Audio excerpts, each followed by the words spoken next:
I was recently reintroduced to a practice called Jong at the last retreat that I attended.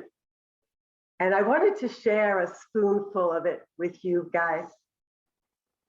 Lo, L-O, means heart, mind in Tibetan. And Jong means training or cultivation. So it's a heart training, a heart cultivation. It's a training in bodhicitta, which is helping the heart mind to aim at awakening with wisdom and compassion, so we can be a benefit to all sentient beings and our planet. That we are wishing that all beings know happiness and the causes, that they know joy, that we know joy and its causes. The underpinnings of these practices are in the grounding of mindfulness and awareness. Absolutely, that's the groundwork of this. I'm going to focus today on some of the Jong slogans. These are pithy instructions that have been described in their ability to act like a virus on the ego. And I'm drawing right now from the work and the commentary of Judy Leaf's book on working with the slogans of Atishna, a practical guide to leading a compassionate life.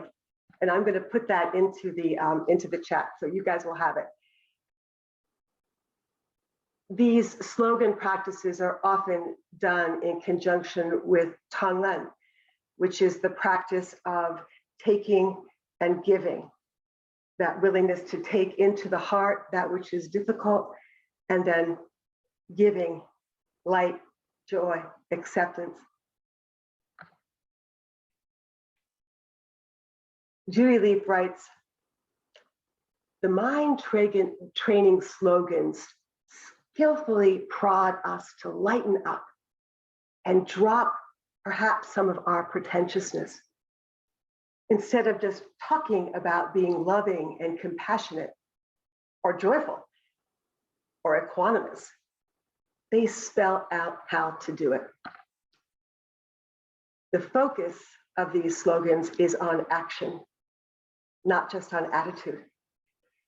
And every time we're pricked awake by one of the slogans and adjust our attitude or our behavior even a little, we are expanding our understanding of what it is to be skillful. There's a joy in expanding our abilities, right? We want to feel a little more skillful. We want to. I want to share a short history about these particular practices. Atishna was a 10th century Indian Buddhist teacher, and he embarked on a very dangerous journey by sea in search of a teacher named Solingpa. Solingpa lived on the Golden Isle of Sumatra. Solingpa was known to be the holder of a body of profound mind teachings. But to receive these teachings, it was necessary to be with him. He couldn't Zoom. It was a pilgrimage. He made a pilgrimage to get these teachings. So he made the journey, and he brought back these mind training teachings of Solingpa back to India and subsequently to Tibet. For many centuries, Indian and Tibetan Buddhists have employed this collection of pithy Dharma slogans in order to develop compassion, equanimity, loving kindness, and joy for others. They've been the subject of deep study and contemplation and commentary by many great teachers and handed down, so we have easy access to them. There's another part of the story that I want to share, and that is that Atisha, when he was about to take this journey, a lot of his students and friends said, hey, could we please, we want to go with you. We want to travel with you. Please take us. And he was like, no, no, no, it's too long a journey. I think I'm going to choose Tboy. Oh, no, you can't ask Tboy to go. He is one of the most annoying, obnoxious, irritating people. You can't imagine traveling with him.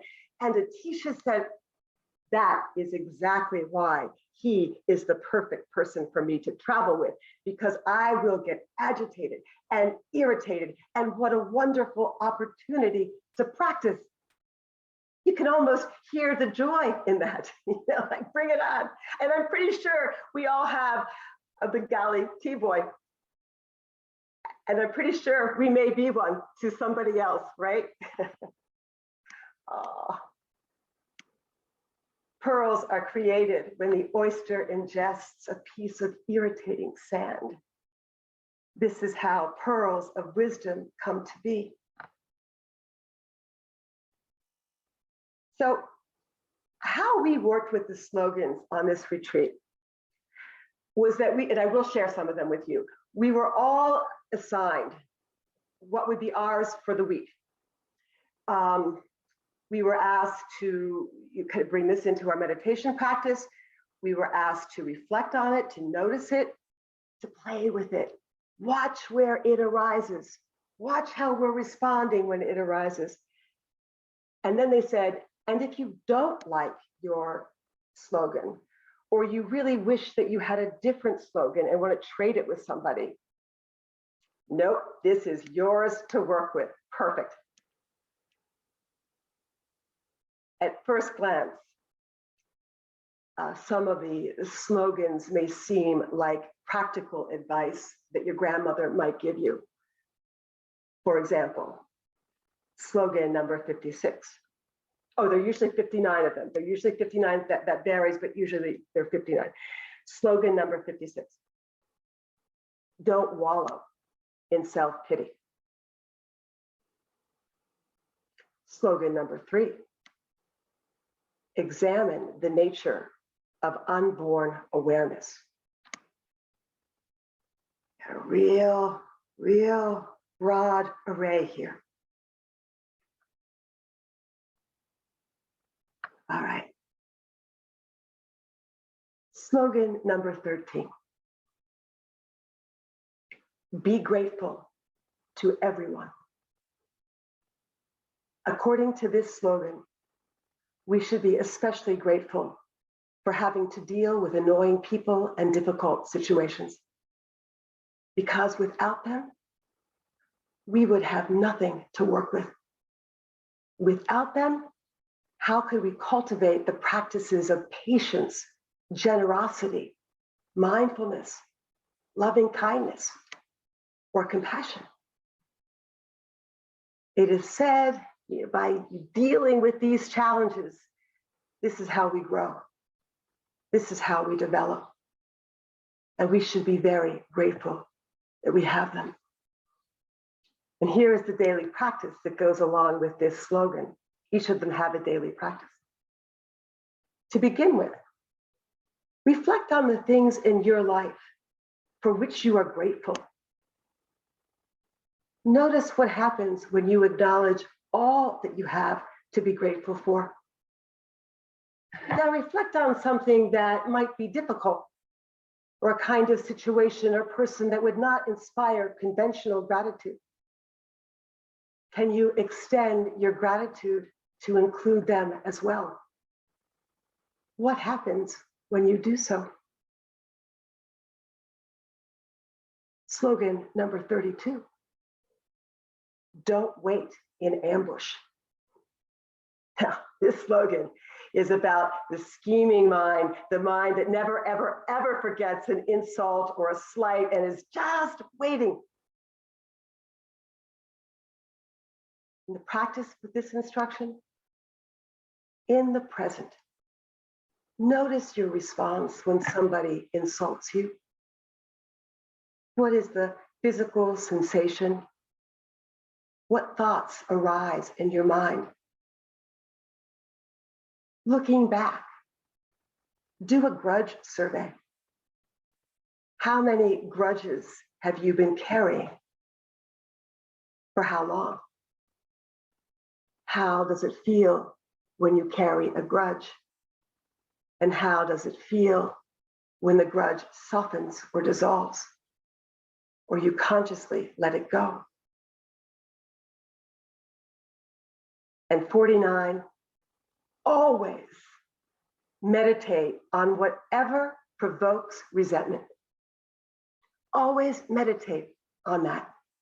And the point of this slogan is to stop avoiding the issue of resentment and instead really try to understand how it arises, because they say that in doing this, we can actually experience the constructing of a solid reactive self on the spot. Hard to do. Hard to do. Slogan number 26. This is the one I got. Don't ponder others.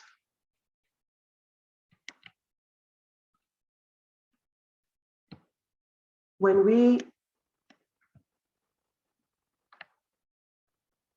find fault or ponder others, it's a larger pattern of insecurity. We feel the need to compare ourselves to other people. It's as though we need to convince ourselves that we are somehow okay, only if I can compare to someone who's less okay. Practice of the day with this. As you go about your day, watch the people you encounter. Pay attention to what comes up in your mind. Pay particular attention to the qualities of comparison mind and fault finding.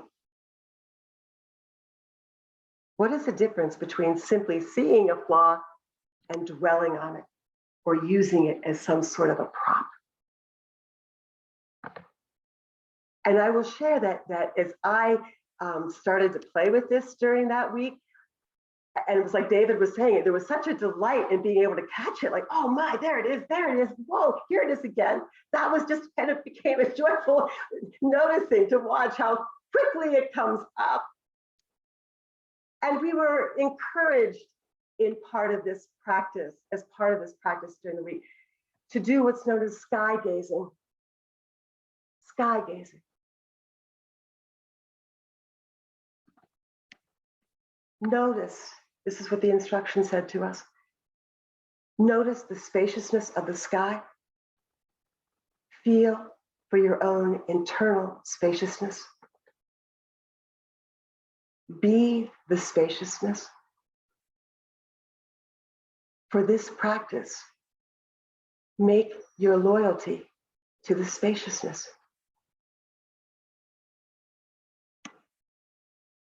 And the last one, always rely on a joyful mind. And the slogan is not referring to an ignorance is bliss kind of joy. It doesn't imply that everything is okay. We know everything is not okay. And yet we are still advised to be joyful. I think this particular slogan, challenges some of our earnestness, heavy-handedness. And the practice was, as you go about your day, notice the quality of heavy-handedness or a lighter touch. And as you go about your day, when you are struggling, can you even feel some spaciousness in that struggle? Can you feel even a sense of joy in the struggle?